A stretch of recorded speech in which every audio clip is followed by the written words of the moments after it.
Next up, we have Marcelo. Big round for Marcelo, everybody.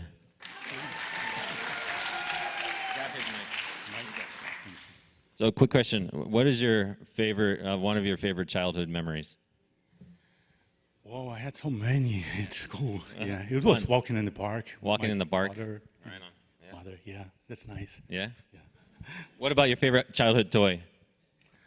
My favorite childhood toy, an Atari. Just A 2600? yeah. 5200? Sorry, Which one? this delivers the age, right? Well, I'm Marcelo Marrocos, and I will talk about risk in DevOps implementation.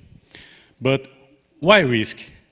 Well, implementing DevOps capabilities requires innovation. And there is no innovation without changes.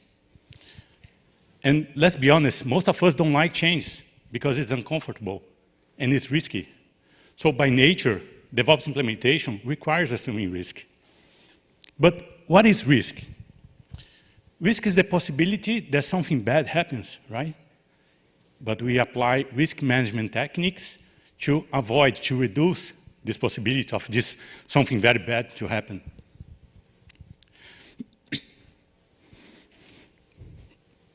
And how we do that? We learn, we study, we read books, we take a certification. And after all of that, we hire a project manager, so we have someone to blame, right? But anyway, this topic is very boring, and I only have 4 minutes now. So let's talk about something more interesting. Let's talk about rock climbing. Because what is riskier than rock climbing, right? Well, maybe that deployment, the manual deployment on Friday night, that might be riskier.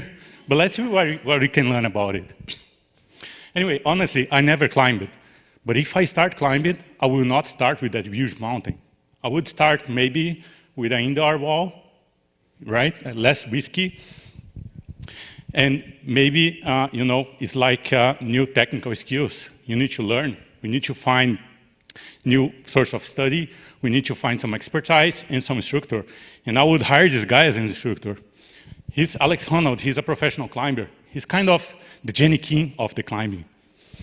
And this is one of his most interesting playgrounds, let's say. This is in Yosemite Park. This is El Capitan. This is huge. It's 3,000 feet high, which is more or less 5.5 times the Washington Monument. This is a big deal. Of course, it's not as scary as our production environment, but still, it's kind of scary. Alex already has the record, the speed record of this mountain in less than 2 hours. And in 2017, he decided to do it once again. But this time, he decided to go free soloing. This means with no equipment, no ropes, no cord, no handles, nothing. And this is captured by this documentary, Free Solo. It sounds pretty scary, right? Imagine go up without any equipment. Well, if I decide to go there and try to do it, this is not taking risk, this is irresponsible. It's like pushing code to production without even testing. It's the same thing. But Alex didn't do that out of nothing. He planned ahead. He studied more than 30 paths up to the mountain. His work was like kind of a monitoring tool, gathering data, analyzing, and getting to the best and ideal movements. And he was not alone. He had a team. And every member of the team had its own task and responsibilities. And they understand the impact of their actions. Can you imagine the cameraman making some excessive noise on an unfortunate time, breaking Alex's concentration? That would be messy. At a certain point, Alex reached the boulder problem. He had 2 options at this point. He could go through this stretchy karate kick movement that required a lot of several small steps before that, or he could just jump to an edge with just a few inches to grab. Surprisingly, the jump movement was easier to him.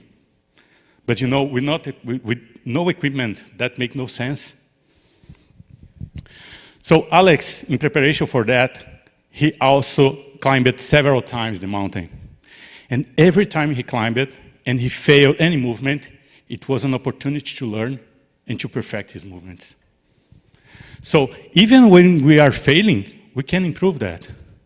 And after all, After 3 hours and 56 minutes, he was on top and alive, thanks God. So my final call for you is let's also remember to celebrate. Because we plan, we execute, we fail, and we succeed. We learn. So every small step is a victory towards our goal. So I call you, let's take the risk, why not? Let's go and implement our DevOps practices. Because after all, the risk is also the possibility that something awesome happens. Thank you. Great job. Thank you.